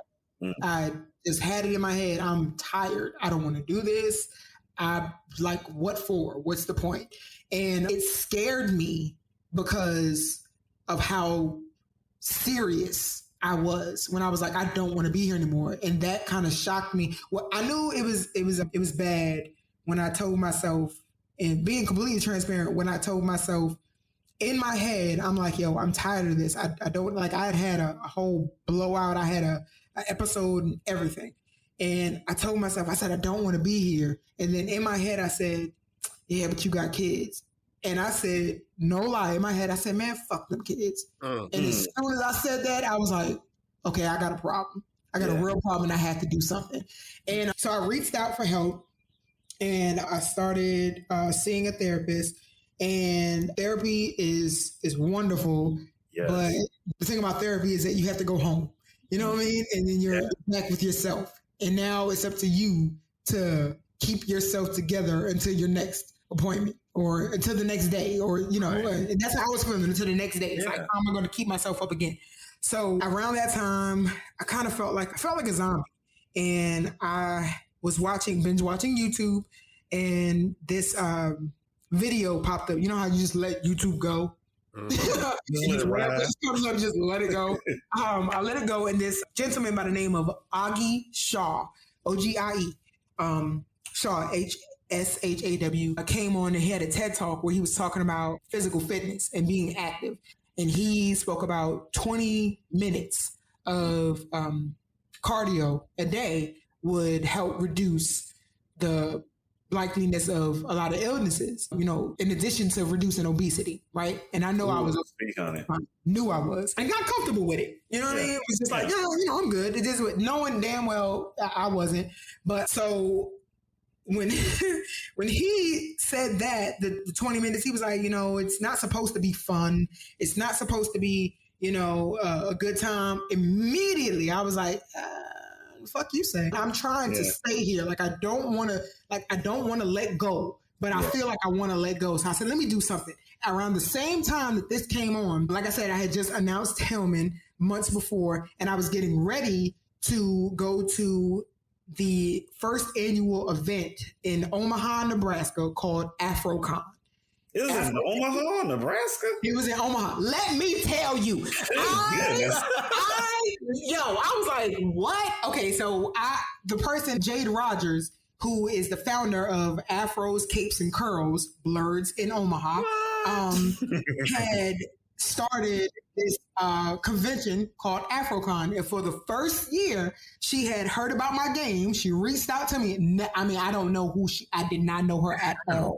Amazing person. Didn't know her at all. But she reached out to me in my inbox on Facebook, asked me if I wanted to come to AfroCon, and said that they would help. It was a small organization, said we can't pay for the full thing, but we can help you get there. So, and there was that I was getting ready for. And shout out to my husband, Hitman Black, who started selling fish. Oh my goodness. Fish dinners, fish lunches to help get me to Omaha. Fish Fry Friday is amazing. Yes. Oh my God. Shout out to Fish Bando 803. Find him on Instagram. That sounds delicious right now. Fish Bando 803. That is my husband. He started it to get me to Omaha. Because they were covering half and we were trying to build up the rest. And shout out to the community that came through and donated and got me to Omaha. But in preparation for Omaha, now mind you, at the same time, I'm low. I'm super sad. I'm really depressed. I'm going through all these things. I got to get ready for Omaha. So there's an obligatory part of it. Like, oh, I don't want to let everybody else down. So now I got to, make myself available to do that. And when I was trying to figure out how to incorporate what I heard Augie Shaw say, what I knew I was getting ready for in Omaha, I had to get ready to show this game and to keep myself there. One of my favorite things to do is dance. I love dancing. Hey. And this was also around the time that Homecoming by Beyonce came out. So every day for maybe a week, I would watch Homecoming. And I would just get inspired. And, it's the whole HBCU vibe. She's in Coachella. It's big. I'm watching her employ all these Black people and people of color. And just like, it's just so dope. I'm getting inspired. And I'm thinking about what Augie Shaw said. And I'm thinking about Afro-Con. I'm like, you know what? I can't just present my game like a regular game. I must dance. So I said I was going to put together a routine to go ahead and dance in Omaha. Then I was like, okay, here I go doing too much again. I don't want to choreograph nothing. So I went to a different world and looked up the episode from the Step Show. Mm-hmm. And I learned that step from the episode is called A Stepping Stone. And it's where they're battling Libby Hall, Gilbert Hall. Battling Libby Hall, and I learned the step, the entire step. It took me every day, 20 minutes a day. I would have on Homecoming, and I would switch over to that video and learn that step. And at day 4 of doing this, I said, I can do this. I can do this every day. I can dance for 20 minutes every day. I can do this. On day 4, I said, you know what? To make sure that I don't slack on myself, let me put on this button. Let me press this button, this live button on Facebook. So stupid. Stupid, but genius, but so stupid. Mm-hmm. I said, let me go ahead and press this live button. And I'm going to tell people that I'm going to do this every day. And if you don't see me, call me out. And I don't like to be called out. So I said, if you don't see me do it, then call me out.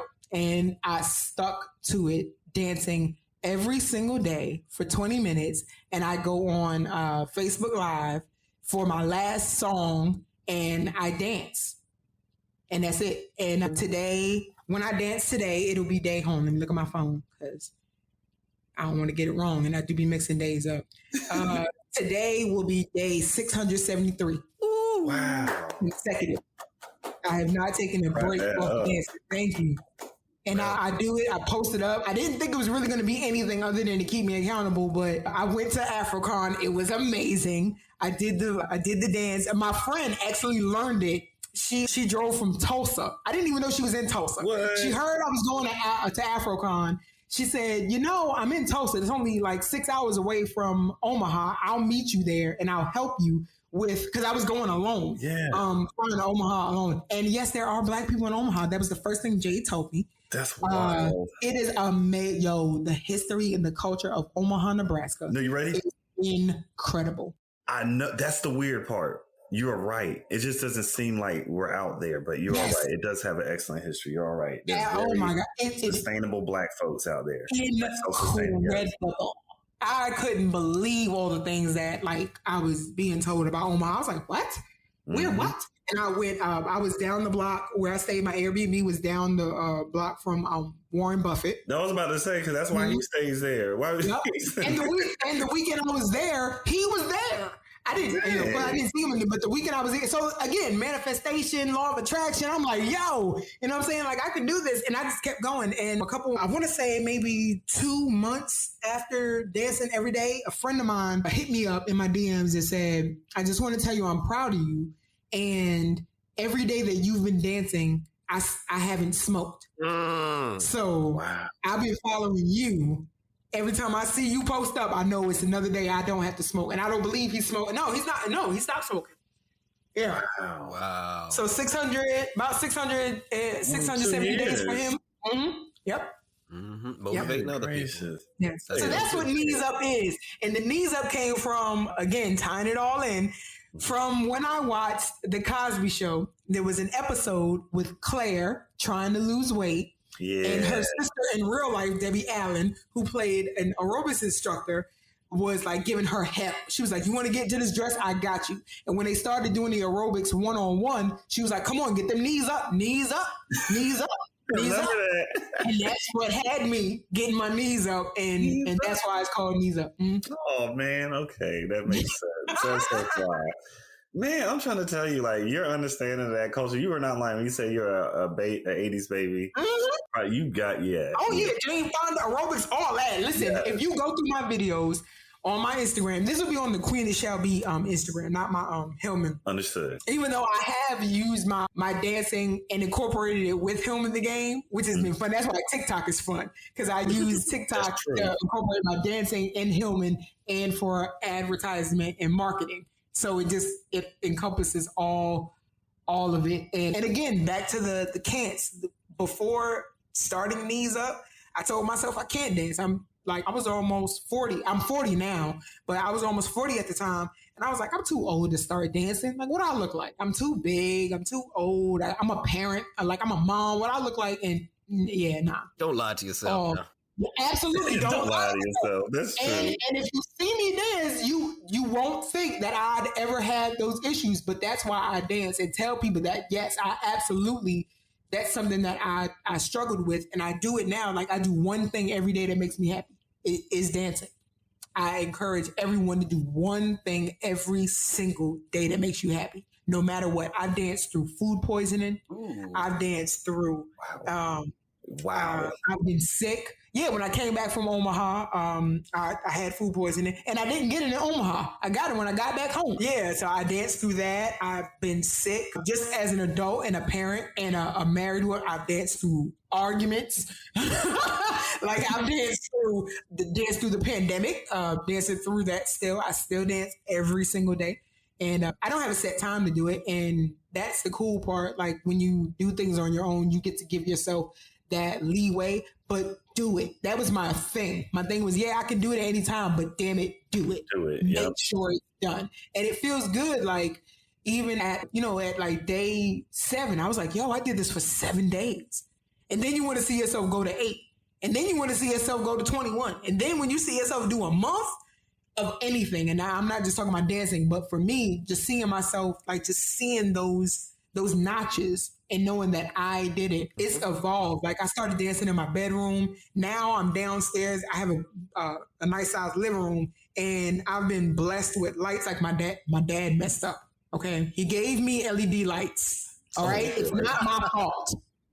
It isn't my fault. Okay. You can't put lights on a child of the 80s and tell them that it's not Flashdance. You can't do that. Oh, Lord, you're going ham. Because it's Flashdance, okay? DJ and what? I'm telling you. I already know. I got lights.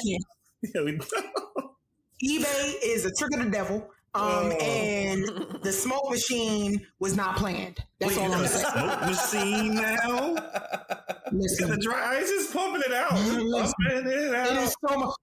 The first time I danced with the smoke machine, I danced. I'm so embarrassed, but I'm not. The first time I danced with the smoke machine, I turned it on, and it was incredible. I had to dance for. Okay, so you know the song "Holding Out for a Hero."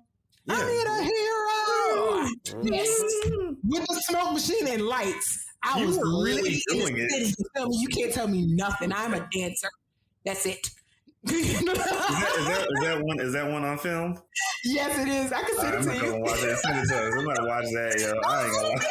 I don't want to be no creeper, but I do be creeping. No, I'm gonna have to look at that. It's all public. You can see it. It's on my Facebook and it's on my Instagram. You can see it. But I'll send you specifically the day that I did that dance, because it's hilarious to me, but it's so cool. Like, even.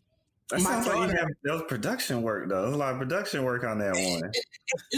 Start where you are, use what you have, do what you can. I turn on my phone and I just go. That's my daughter. My daughter. Yeah, I can't remember who told me that quote, but it came from somebody else. Start where you are, use what you have, do what you can. Got you. That's it. Mm-hmm. Yeah, That's I live great. by that. My daughter dances. She's in some of my videos and she's danced by herself. It is incredible. That is the thing. Dancing saved my life. Or rather, my decision to allow myself to dance saved my life. Yep. Wow. Yep. I'm gonna take that. I like that. Mm-hmm. I like how you wrap that up. I like that. That's the audience. Yeah. That's some gems for them to use right there. And it's real. Because we've always with these conversations we've been having over the past couple of months, we've always been asking people how they've been dealing with being in this COVID situation, especially dealing with stressors. Mm-hmm. And as an adult, you have to figure out positive and proper ways to do it, because for most of us, we are not the only ones that are dependent on us. Yeah. And so we can't let ourselves down because we're letting down other people. We have to figure out how to stay strong, but also stay healthy, both mentally and physically. Yeah. And yeah, man, I always, as people talk, I put everything down, man. I take notes on everything. So I know I'm going to follow up on this. Yeah, man. I grew up, I was one of the kids, I used to carry a pad around. I used to write my little pad all the time.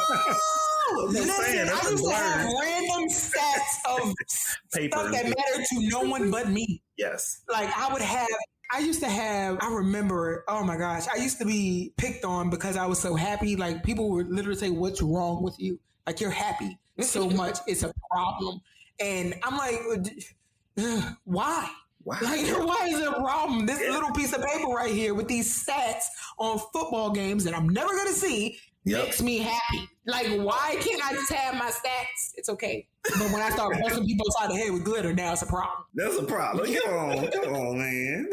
You have it one way or the other. I'm just saying, right, pick it. Make your choices. But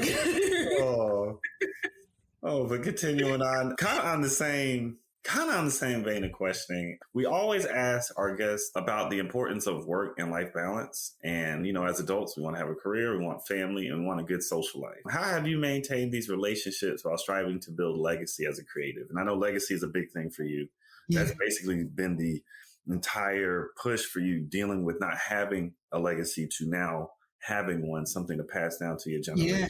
To your family. How have you maintained your relationships with your career, your family, and the people that you know so you can have a social life? Because we don't all just want to be here. And it's funny, like you were saying earlier, we don't want to be here just working hard to work hard, not to enjoy ourselves. Right. So what have you been doing recently to keep those things balanced? Well, I communicate a lot. And that's the best way to say I talk too damn much. But I'm very open with my family. Now, we have been quarantined tight. Like, we have taken this pandemic so seriously. We haven't gone out. We haven't been to any gatherings, nothing. So it's been us getting in touch with us and having a lot of conversations and hearing a lot of things that we previously didn't want to hear from each other. Like, my kids don't like this about me or about my husband, or my husband doesn't like this about the kids or me or himself or where we are or stuff like that, or even the things that we do like and we just try to do more of together. It's hard because we have teenagers. So that's what I was about to say. Yeah, you have real children, quote unquote. Yeah. Little children with person, they be doing things. They do stuff and they talk. Oh my God. They use their voices. They do. Like, shit. Be quiet. All in words. And be saying things. Hey, Mike, it's coming soon, Mike. It's coming soon. Look, Mike knows. It's already here. Everything is a discussion and has to be like, gosh. I know you can't just lay down the law, but I'm also trying to like teach to a little bit. Isn't that hard? Isn't that hard? It's so hard. Well, and like. Oh, this is a whole nother episode. We're trying to be better. Right. It's a whole nother we're trying to be better than our parents were. So, absolutely. We aren't trying to rule our children with an iron fist. This is a big this is a conversation I have with my fiance and stuff. Just how do you properly raise your children? Like just using communication tools and making sure that you're being fair as you can be, but not letting them, like I said, like you were talking about earlier about boundaries, creating boundaries there as well. But, you want it to be positive and fruitful, You want to have positive relationships. So, I understand that totally. Absolutely. One of the things that I did differently on purpose, and it was so scary to do, was when I had the panic attack, the one that really was like, yo, I'm tired. Afterwards I talked to my kids about it. Like it wasn't just a blowout or mom freaked out and then no one said anything. Like I went up to them and I explained, I said, listen, I'm going through a lot and I'm going to go get some help. So I'm transparent. That's so important with that because my mama never talked to me like that. I don't know what she deal with. As a parent now and as an adult now, I know she had to deal with something. And keep in mind, I was raised by my grandmother, but that's my mama. So she was born in 1931. Ooh, you know what I'm saying? So she's been through some shit. Real and stuff. I know, like, for instance, I know that factually her brother was lynched and I know she knew about it and everyone in her town talked about it. And my mama never talked to me about mental health ever. Wow. Never told me about how she was feeling. My mama never even told me she was sad. I just had to see her cry or catch her cry to know that she was, because they didn't talk about that. You talk about anything dealing with your mental health, automatically you're what? Crazy. Yeah. And no one listens to anything you have to say after that. Or weak. You know what I'm saying? Like, oh, how you not get a hold of your emotions or, or whatever like that. So much strength in knowing yourself. It was really important for me to talk to the kids and let them know what it was and say, and apologize, but also just being like, listen, this is what it is. This is what happens. And this is the steps that I'm going to take to make sure that I'm better and that we're better. So when I do that and when we do that, my husband too, we talk to the kids. We just keep that line open and we try to come up with things to make ourselves happy a lot. It doesn't always work out because, like I said, I got teenagers and they ain't always interested in, sitting up in the mall and stuff like that. But every now and again, it's, again, just utilizing what we have around us. I go into pictures a lot and I'm looking at it now. I just finished doing a complete overhaul of my file cabinet. And I have one of those big ones, that the industrial file cabinets. And I had decades of paper and BS stored up in it. And I had to go through all that and let it go. But while doing that, I'm finding, the kids' old drawings. So I'm talking to them about that. I'm letting them see their old notes that they used to write to me and, to their friends. And I kept this stuff like that. And we have those kinds of conversations. Reminiscing on good times is really, really important because there were good times. You know what I mean? Yeah. And we celebrated. And we want to create new ones. So when we talk about what we used to do, we're like, hey, let's do this. Or like we're planning a cookout with just us. Just us. That's tight. Yeah. And, it's a safety thing. It's a concern thing, but it's also a connection thing. And everyone in the house is like, we were actually pretty sad because in Columbia, where we are, it looks like it's about to rain and we were going to have it today. So the kids are kind of disappointed, but I made buffalo dip, so they good. Oh, you made buffalo dip? Wait, where you living? I'm not swing through, get me a bowl. Hey, I'm not too far from Mike. You know what I'm saying? You might have to, brother. You might have to. It is a buffalo dip, and then my husband's a personal chef, so he added some sauteed spinach in it. Hitman cook his ass. Stop it. Wait, so you don't gotta leave your house. No, I was about to say, not really. No.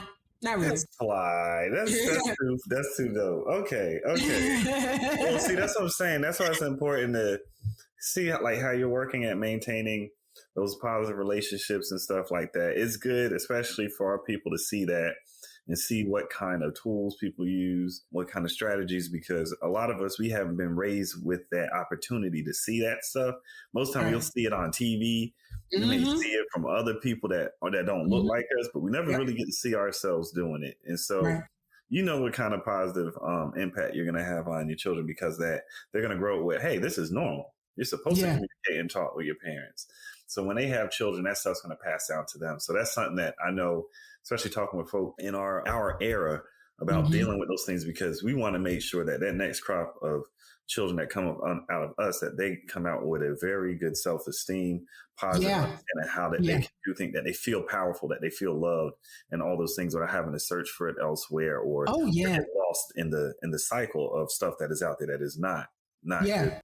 And we're big on that. And we've when you're a parent, or not just when you're a parent, when you're in the village, you know what I'm saying? Yes. When you're a part of the life of a child in any way, shape, or form, there's a responsibility that comes with that. There's a heaviness to it because you're like, man, I want them to do better than I did. But it's also, there's a point of reflection that I know I had to go through where I had to look back at my mama and not be mad at some stuff. You know what I'm saying? Because people were just doing what they knew. Yeah. But when you know better, you do better. And I think it's so important to keep that communication open, keep that transparency, keep that love, and just helping foster a human that feels good and can do good and produce good and attract good. And like, we're very protective over, like I said, we're quarantine tight, but we're very protective over our energies now. And especially with what we see and what we have seen with all types of discrimination. So like, we're a Black family, we're a blended family. There's discrimination against blended families because you're like, I'm a divorcee. So there's a stigma that's on that. We have queer and LGBTQ in our family. Like our son is gay, and we're protective of him and letting him know like, yo, you're wonderful. You're worthy. You're beautiful. Exactly. Telling him that, and as you say things, you say it to yourself, really, right? You know what I'm saying? So I think a lot of people could benefit from really taking that to heart. Like, when you talk to someone, you're talking to you, regardless of who's on the other side. What would you want to tell yourself? You know what I mean? So I live by that. We live by that really, really deeply, because there's so much. Yeah, there's a lot of pain, but there's so much joy around if you take a second. That's actually why I love glitter. I talk about glitter a lot. I make it funny. I know. Like, bear with me. Glitter stuck in my head all day. Right around. I promise it's gonna make sense. So I love glitter so much because, I wrote a poem about glitter, and one of the lines that I say glitter is blackest there is. It's the blackest thing there is. It gets everywhere. It gets in everything. It's hard to get out, right? But also it forces you to pay attention to things that you wouldn't. Like, one speck on the ground, that one reflective light will make you look at something and be like, oh, I didn't know that was there. And it makes it more visible. It makes you pay attention to the little thing. Glitter is so small that you don't have a choice but to be like, dang, all of this. And then you look at glitter as a collective. How dangerous or how beautiful can it be? Period. It's both. I was always afraid as a child to get it in my eyes. Oh, absolutely. I still am. Go ahead, Mike. I don't want it in my hair. I don't want it in my face. Yeah. Oh my God. My husband hates glitter. I know, right? Married a unicorn. What was he thinking? No. He hates glitter. And somehow he's been able to harness its power. And I won't say I taught him, but I did. And but that's the thing, like, those little things that make up those big parts. So nothing is insignificant. You know what I'm saying? It's just whether you determine it to be what it is. You know what I mean? So that's where I am. I think it's so important to just foster, like, love is so important. I know I'm cheesy and I'm a child of the 80s. But and it's real. Butterflies, but it's so true. Think about all that time you used up being miserable.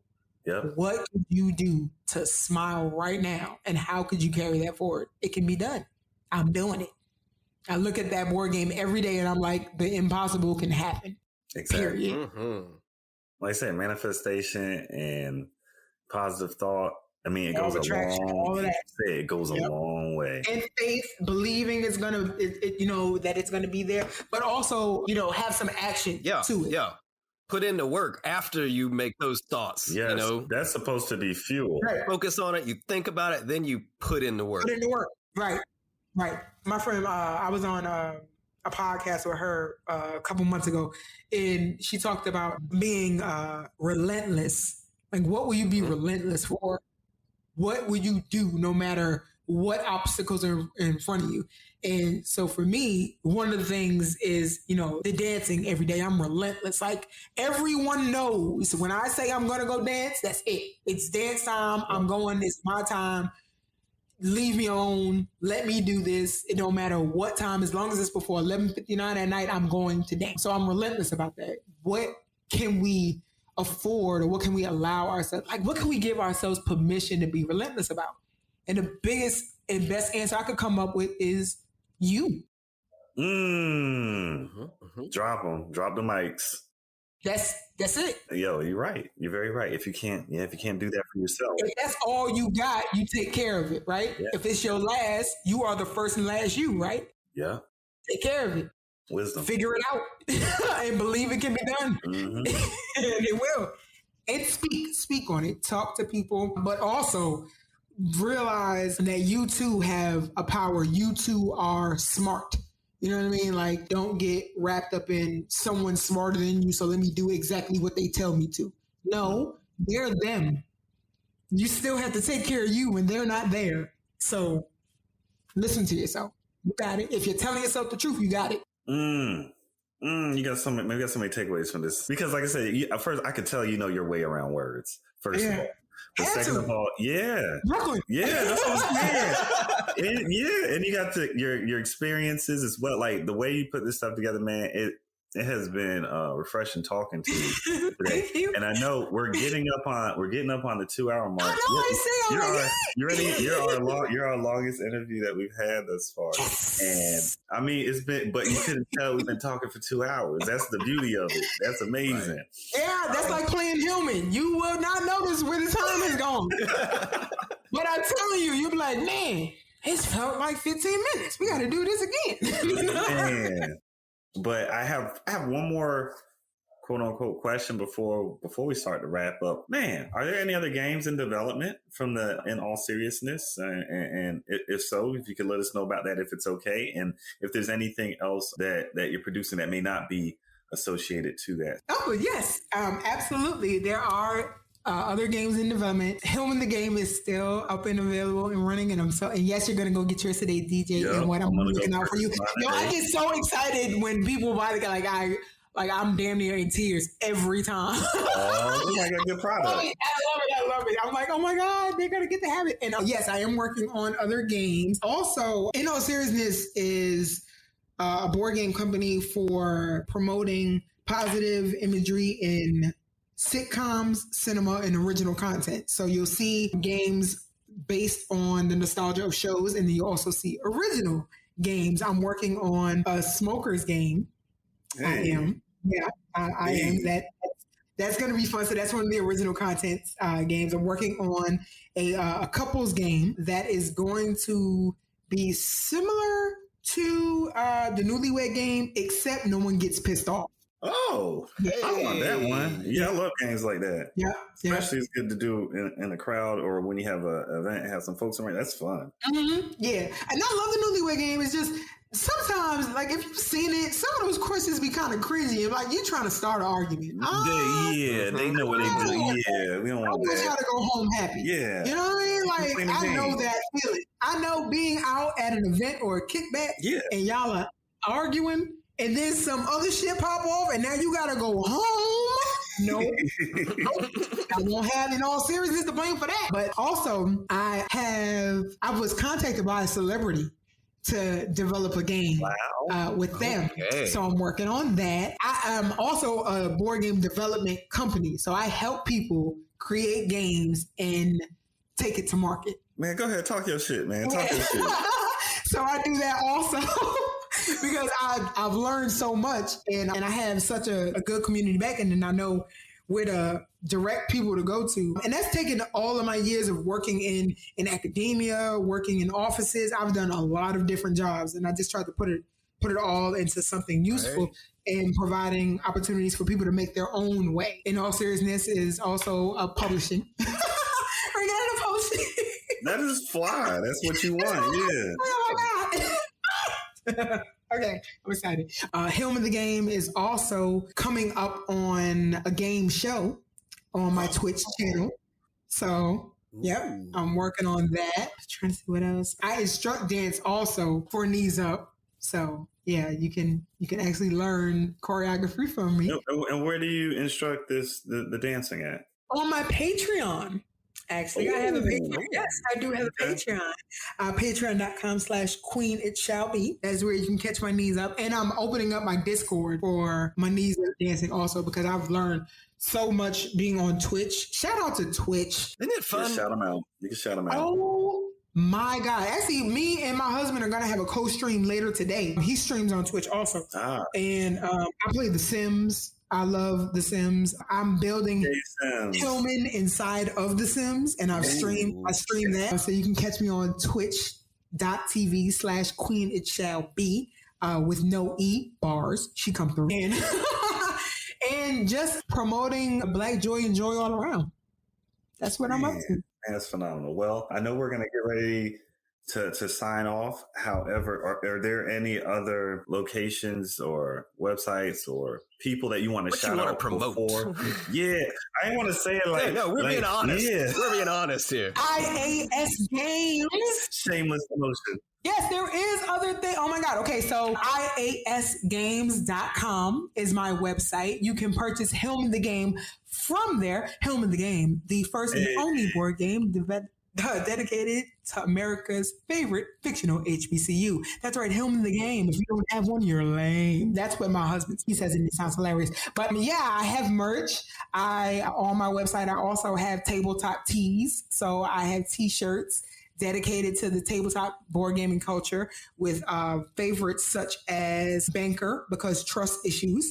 That's a t-shirt. Yeah, Recovering Table Flipper. That's another one. The Damn Dice. That's another one. If it rolls off the table, it don't count. That's another one. Facts. I think I got, we have a t-shirt that's called Dice Game Crazy, and also Dice Game Lit, because some people want to use the term crazy and some people don't. So we have both of those. And also I have a line of teas dedicated towards spades, which is another favorite tabletop game.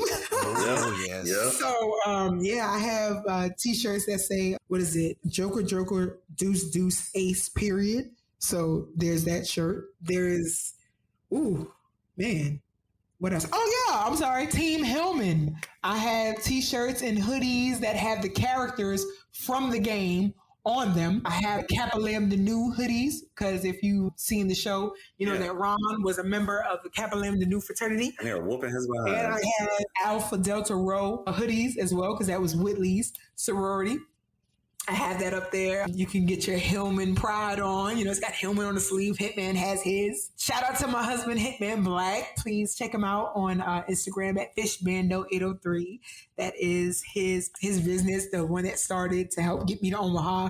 And now he makes the best fried fish in South Carolina. I said it. Facts. I said it. I'll second. And I mean it. Yo, I'm happy to and you thank you. And I mean it. Like, he's phenomenal. Shout out to my one of my good friends, and that absolutely was pivotal in helping me with everything, just life period. One of my best friends, Monifa Lemons, who has Haiku Coffee. That also ties along with him, because we do a lot of dual promo and cross promo. Shout out to Hello Zumble. Oh yeah, shout out to, actually, I can tell you, we've released it now. So the celebrity that I'm working with is a TV personality, famous for being on College Hill, actually. And we're developing a board game based on HBCUs called Yard U. So shout out to Mr.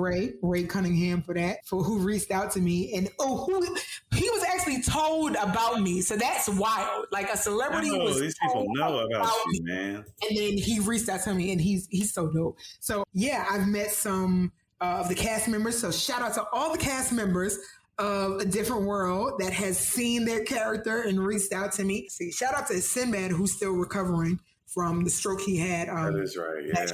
He actually got to see his game and character, and he shouted me out twice. Ha-ha. Man. I got the video for that too. I'll send you that. It's so cool. But let promote. Yeah, and knees up. Yeah, that's yeah, check me out. Anytime you feel like dancing, you know what I'm saying? Pull up one of my videos. I dance to just about all types of music: reggae, reggaeton, Afrobeat, hip hop, swing. I dance to everything. I've danced to "Wake Me Up Before You Go Go," which is one of my favorite songs. That's a jam, though. That's a jam. Thank you. That's a whole jam. 80s, what you talking about? My brother Skip, man, he would force me to listen to these songs over and over again. That's a good time. Okay? Skip was good for sampling that stuff too back in the day, before we knew about having to pay sample fees and stuff. He's sampling all the good stuff. You ain't lying. Darn. But and shout out to Hilltop. Like, what do you mean? I'm so Thank you. Hey, we trying. Hilltop Club, thank you so much. And yeah, I'm ready for season 2 with y'all. Oh, so I'm ready. ready. Oh, we have some, You better know it, yo. We have some exciting things coming up in season 2. We gotta figure out how we're gonna do it. COVID's gonna be over.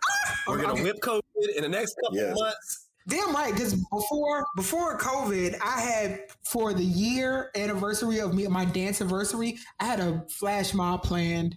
I sure did. Yeah. Yep. And you know what? Yeah, but that's okay because we have the technology. I'll figure it out. Right? We have the technology. You're right. I'm ready to be back over at your house for some cookouts and to play this game in person. You hearing about this? Right. Food? Some bonfires and stuff. Right. Yes, we got to see the baby. Oh, yeah. Oh, man, because it's been a year. It's been a year since I've seen y'all. Right. He's walking and stuff. Yeah, he wasn't walking last time we saw him. He's negotiating what he wants to do next. There you go. Get ready. He runs it. Y'all just security. Kind of. Y'all just security. That's the funniest way I've ever heard that put. That's true. There's some truth to that. That's hilarious. That's beautiful, man. Mm-hmm. Yeah, a friend of mine told me that. I was like, you know what? That makes perfect sense. It makes perfect sense. Mm-hmm. Well, I'm not going to hold you any longer. We finally made it to 2 hours. We made it.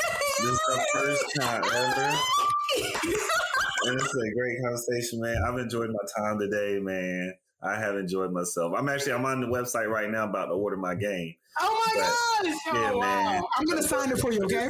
Please do. And we will definitely post some links to the game on our website, Hilltop Tribe. If y'all have not been to the website yet, check out the website. We post all of these podcasts. We also come in regularly and do playlists.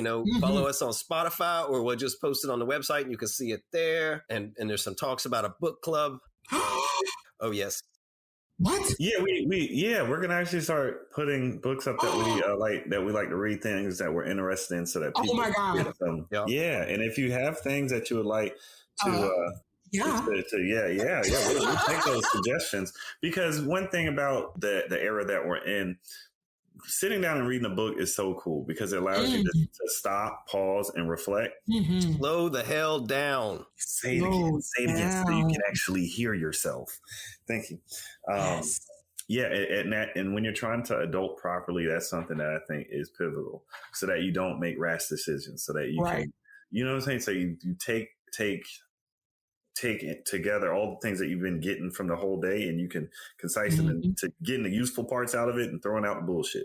And that's what you have to learn how to do that. So yes, we will have that moving and popping up. And that's one reason why we can't wait to get this season 2. We're trying to make sure we have all these things done so we can understand what we've been doing right. And I'm so proud of y'all, yo. Like, this is amazing. I've heard your podcast. You've had some amazing people come up into conversations, just the vibe, the energy. I appreciate y'all so much. Mike told me about this a while ago. So, yeah. Thank you, Mike. I appreciate you, Mike. Absolutely. My reach is not far, but for some reason, the people that I do have reach on got their own reach. Yes. That's right. It's effective. And enough reaches. With enough reach, we can get around the globe. That's what we're going to do. But of course, we're going to have the information, the things, the topics that we talked about. They will be on the site. They will be underneath the description, etc. I always like to say happy Saturday. Whatever the day is happy Saturday, man. Everybody have a beautiful one today. And this is the Hilltop Glove Podcast. We'll sign off until next time. Everybody, peace. Peace. That's it for today's episode of the Hilltop Glove Podcast. Make sure to subscribe to us on Apple Podcasts, Google Podcasts, and other platforms. Also follow us on Instagram and Facebook at Hilltop Glove.